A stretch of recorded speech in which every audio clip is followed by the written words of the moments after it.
Hi everybody, welcome to my channel. My name is Z. I am very excited for you to be here. I feel like I'm the type of person who doesn't really wait till New Year to try to start something new. I tend to find hobbies that pique my interest throughout the year and I decide to try it. I'm a hobby collector, if you will.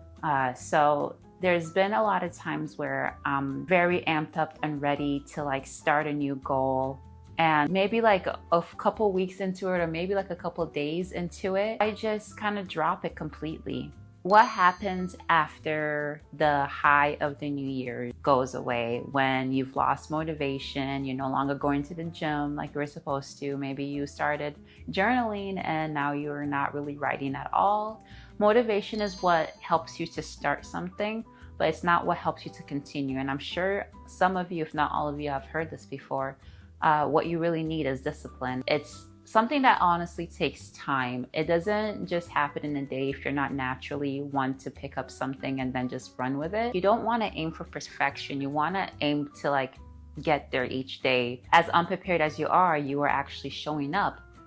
It's just like when you first start a job, you don't necessarily go into the building knowing everything, do you? You actually go into the building pretty lost and you look for support and guidance, and then you learn by doing over time how to get faster, how to do things correctly, how to avoid mistakes. You need to experience something to get better at it. So to put all this pressure on yourself of I need to do this exactly right, or else if I don't get this right, none of my efforts matter. Perfectionism is kind of a silent killer when it comes to your goals. I was going to the gym already actually for quite some time, consistently for four times a week at minimum, every week.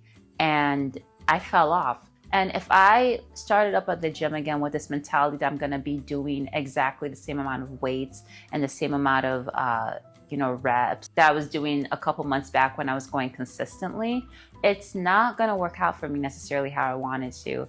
You can't expect to be the same person you were when you were doing something for a long time. Like maybe you kind of lost your touch a little bit. You're not as familiar with it. You have to relearn the steps that you had already learned, unfortunately, and you have to be okay with that. If you failed and you stopped doing something for a long time, give yourself that grace of hey, you know what? I know what it was like when I first started. So it's probably going to be a little bit like that, but at least now I have the experience to back me up a little bit and carry me through. Another thing that could probably cause us to fail when it comes to our goal is actually our normal lives.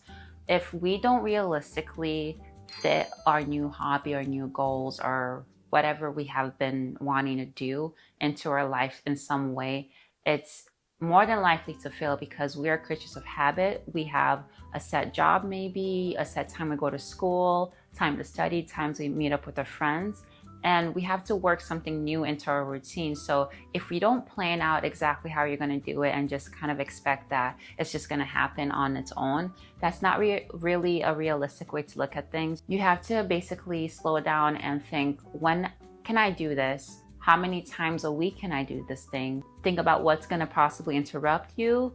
Where can you go to avoid these interruptions? There's different factors you have to consider when you're starting something new in order to give yourself the best shot. Just saying that I'm going to go to the gym tomorrow is not enough. Be like, okay, I want to go to the gym tomorrow. Exactly what time can I go to the gym? How can I fit this into my schedule to be a regular thing? Can I do it every Monday and Wednesday maybe? How many times a week am I going to go? You want to ask yourself all these different questions to figure out exactly what would be the correct method, the correct steps, exactly how you can get to the place that you need to be in order to achieve your goal. Another factor that people don't really consider is how much people around you kind of affect you when it comes to your goals. Say if you start doing something that you think is really cool, like wanting to learn how to dance, but you feel really embarrassed. Imagine your little brother or sister or your mom coming into your room. You're gonna feel this sense of shame or oh no, I didn't want anybody to know. I feel like if you have a good set of people around you, that they would be more supportive than not. But if they see you dancing all of a sudden for the first time, they're gonna be like, what's going on, as a natural response, not necessarily to criticize you, but you might feel criticized because you're just all embarrassed about the thing that you're doing. So I say this from experience because I'm easily embarrassed. But if you just just put it out there like, hey, this is happening. You have no reason to like feel as embarrassed. Generally, I know that some people are afraid of letting their family and friends know about certain things because they know they're going to be criticized. So I'm not saying that everybody has like the perfect situation where they're going to have the most supportive people around them, but I think the best thing you can do is if you don't have that support that you need around you, obviously like you're going to have to try to figure out a way to make it work regardless. And I guess decide whether or not this is more important than how they see you. If this thing that you really want to try is more important than how they feel about it, then you're going to want to just like overcome it, even though it's hard and it's difficult. If you don't have confidence in your ability yet, have confidence in your ability to improve. Because the more you do something, the more you're exposed to something, the more familiar you become with it, the better you can get. There's always going to be somebody out there that's doing something way better than you, because that's just how life is. But it doesn't need to stop you. It doesn't need to make you feel less than. It just needs to encourage you that, hey, like there are people who started at the same point as me and they got there some way, somehow, and I can get there too. And this part is a little bit cliche, and I know you hear it all the time, but don't give up is a very important part of this lesson.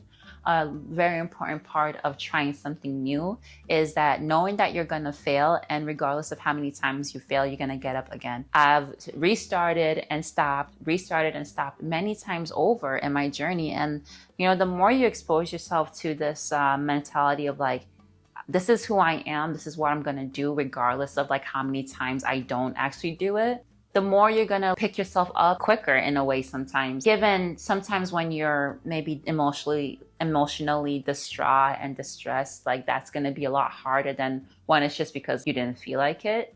But you don't need to feel this weight of pressure of like, man, when am I gonna go to the gym again? Am I gonna go tomorrow? Man, when am I gonna get my life together, you know? Pick yourself up. Learn to not let the failure keep you down, not let the 1 or 2 days that you stop going to the gym mean that you're just done with it for the next 3 months. No, if you stop going to the gym for a week, hey, that's fine, but come back. So people really have this negative talk sometimes. They start to see the things that they want to do as a burden.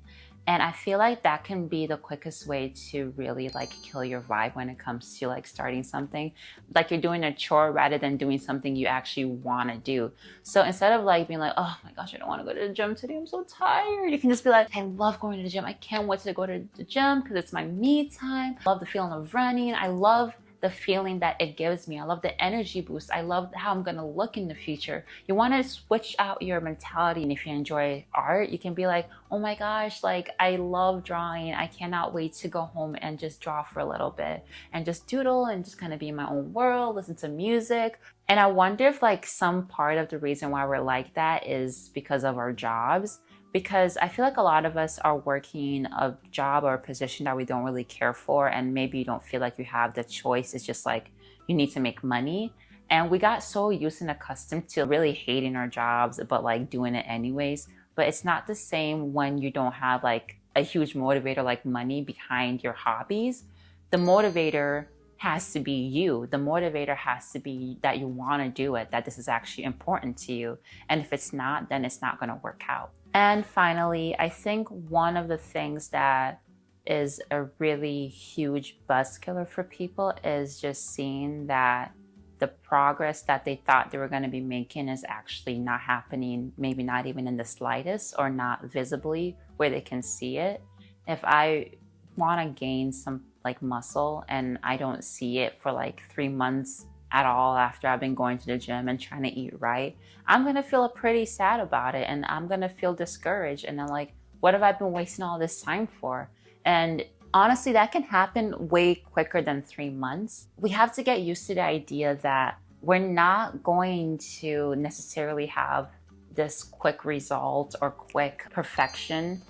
We have to learn how to enjoy the journey on our way to our goals. I've been learning Spanish for like over a year now. This is probably going to go into my 2nd year of learning Spanish. And for the longest time when I was just starting out, I was just not getting anything. I felt like I couldn't piece together like what people were saying ever. And I'm like, when am I going to finally be able to understand a native speaker?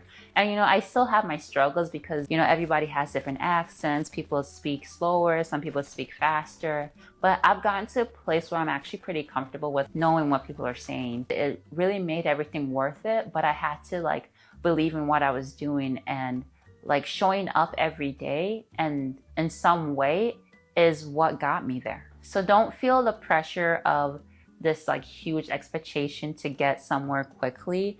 Learn how to pace yourself, enjoy the journey, and learn how to show up every day regardless of the fact that you're not seeing the results that you necessarily want. You want to learn how to enjoy what you're doing despite the result. The result is a benefit of all your hard work. I was never the neatest person. I still have my struggles with organization and keeping things how I want it. But it's a lot better now because I kept trying and trying and trying. The more that I kept doing something that I felt was important to me, regardless of how many times I failed, how disappointing it was when my room became a mess again and everything became disorganized. The fact that I found it important for me to become a more organized person was what kept me trying over and over again until I got to the point where I feel my room never really gets that messy. It gets its little clusters of blah, blah, blah here and there. But I became a person that can't leave comfortably without doing something really quick to organize my room. Things will get better as long as you keep going, keep showing up every day. Don't give up on yourself.